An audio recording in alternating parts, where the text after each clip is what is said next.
RDF neutralisés à Massissi, des dizaines de blessés dans leurs rangs, des redditions en cascade, et une armée congolaise soutenue par les patriotes Wazalendo qui multiplie les succès du Nord Kivu jusqu'au Sud Kivu. Derrière ces chiffres se cache une guerre de communication acharnée, des manipulations venues de Kigali et une détermination sans faille de nos forces armées à défendre la souveraineté nationale. Ce soir, nous vous proposons un grand reportage détaillé sur les avancées militaires, les défis stratégiques et le rôle crucial de la conscience patriotique dans la résistance congolaise.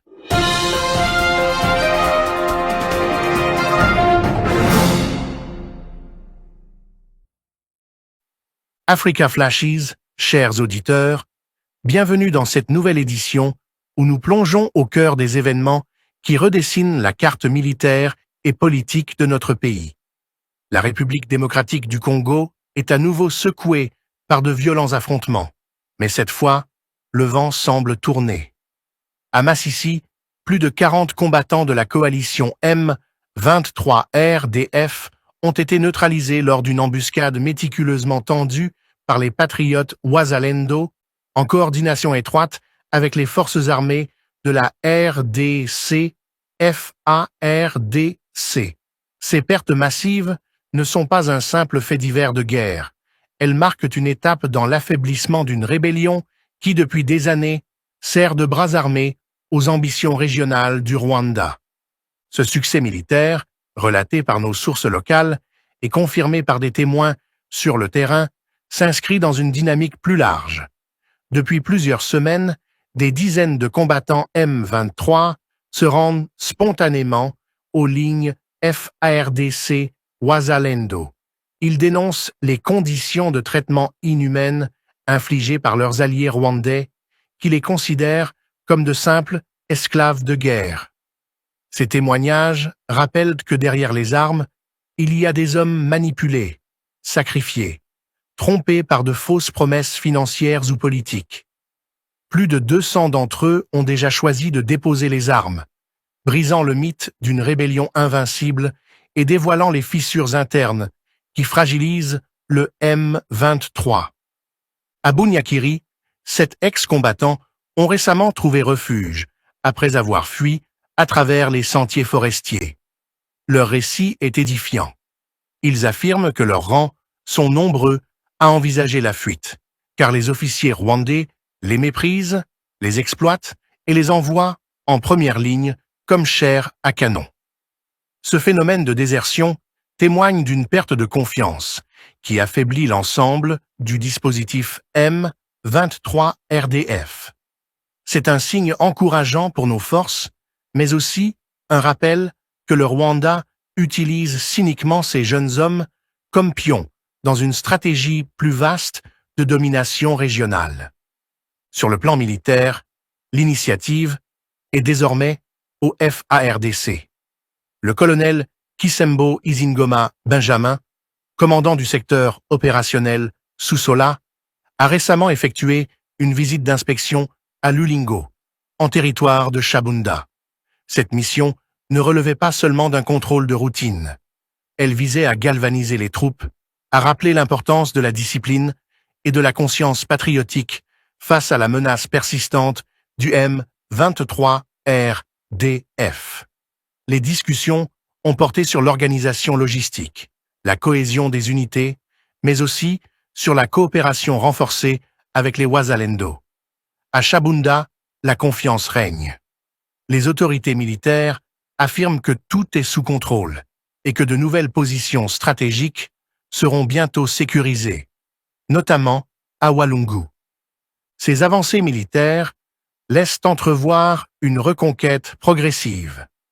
Des localités comme Buavu, Kamagola ou Nyangei sont déjà évoquées comme les prochains bastions à libérer, dans une perspective qui pourrait mener jusqu'aux portes de Goma. L'enthousiasme est palpable. L'idée de voir la capitale du Nord Kivu échapper à la menace M23 n'est plus un rêve lointain, mais une hypothèse crédible si l'élan actuel se poursuit. Cette reconquête se fait dans un esprit d'union. FARDC et Wazalendo avancent côte à côte, animés par le même idéal de défense nationale. Le mot d'ordre est clair, feu sur feu, une résistance totale à l'agression étrangère. Cependant, la guerre ne se joue pas uniquement sur le terrain militaire. Kigali et ses relais ont lancé une offensive médiatique.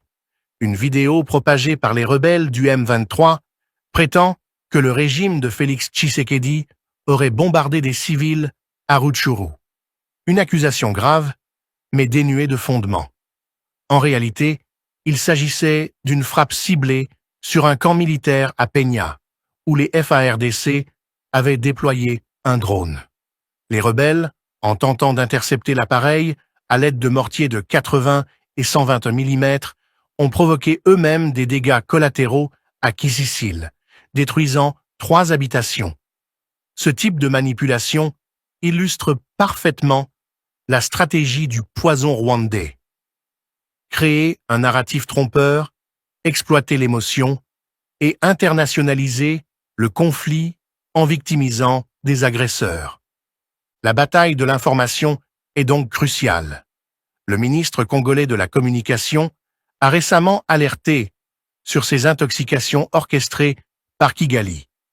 Mais au-delà des manipulations étrangères, un autre danger guette, celui de Congolais eux-mêmes, qui parfois relayent ou alimentent ces narratifs ennemis. Le cas d'Alain Saint-Pierre Mwamba, influenceur suivi par des centaines de milliers de personnes, est révélateur. En qualifiant de poison congolais les efforts du gouvernement pour dénoncer l'agression rwandaise, il contribue involontairement à affaiblir l'unité nationale. Ce type de discours, qui relativise ou nie l'évidence de l'agression étrangère, représente une arme psychologique redoutable, saper la confiance du peuple dans ses institutions et dans sa propre capacité de résistance. Mais les Congolais ne sont pas dupes.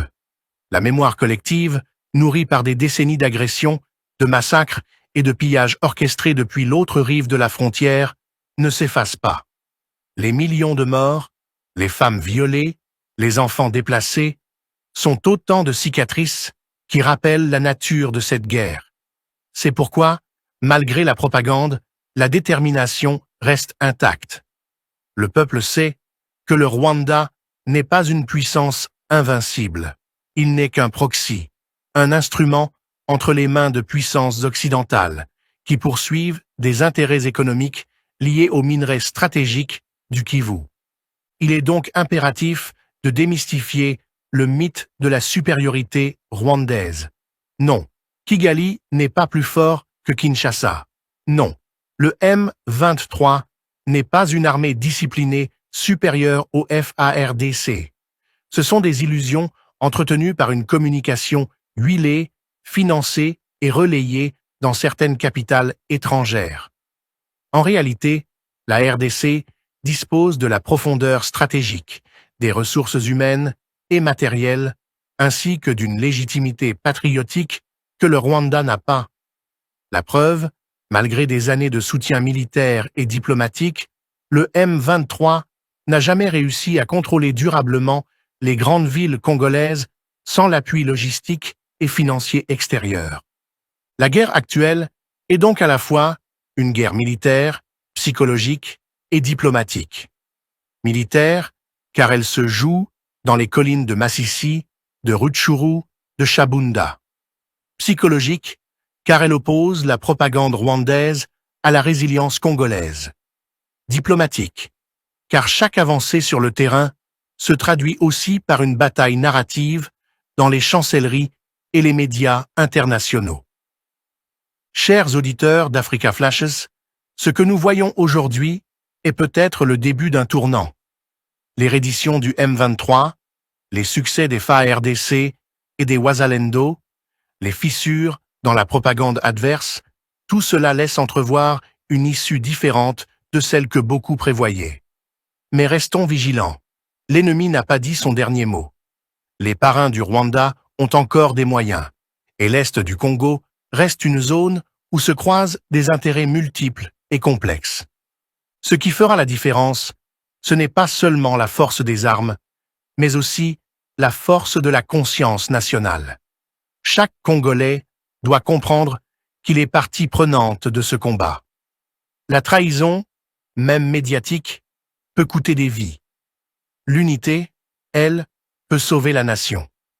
Voilà pourquoi nous saluons aujourd'hui nos FARDC, nos Wazalendo, mais aussi tous ces citoyens qui refusent la manipulation et défendent la vérité.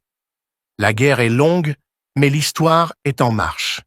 Et cette histoire, chers auditeurs, c'est celle d'un peuple qui refuse l'humiliation et choisit la dignité. Chers auditeurs d'Africa Flashes, poursuivons cette analyse approfondie. Pour comprendre l'importance de ce qui se joue aujourd'hui à Masisi, Shabunda et dans l'ensemble de l'Est de la République démocratique du Congo, il faut remonter à l'origine même du M23 et à la manière dont ce mouvement a été instrumentalisé par Kigali depuis plus d'une décennie. Créé officiellement en 2012, le M23 n'est rien d'autre qu'un avatar recyclé d'anciens groupes armés comme le CNDP de Laurent Nkunda et de Bosco Ntaganda, eux-mêmes héritiers des logiques de guerre importées du Rwanda après le génocide de 1994. À chaque fois, le scénario est le même. Une insurrection fabriquée, appuyée logistiquement par Kigali, financée par les ressources minières et qui sert de levier diplomatique et militaire pour affaiblir Kinshasa. Mais ce que nous observons aujourd'hui, c'est que ce cycle de manipulation atteint ses limites. Là où le CNDP avait pu semer la panique, là où le M23 version 2012 avait pris Goma pendant quelques jours, la nouvelle offensive de 2022 à 2025 rencontre une résistance bien plus forte. Pourquoi? Parce que la société congolaise a changé. Parce que les FARDC, malgré leurs difficultés, se sont adaptés. Parce que surtout, une nouvelle force populaire est apparue.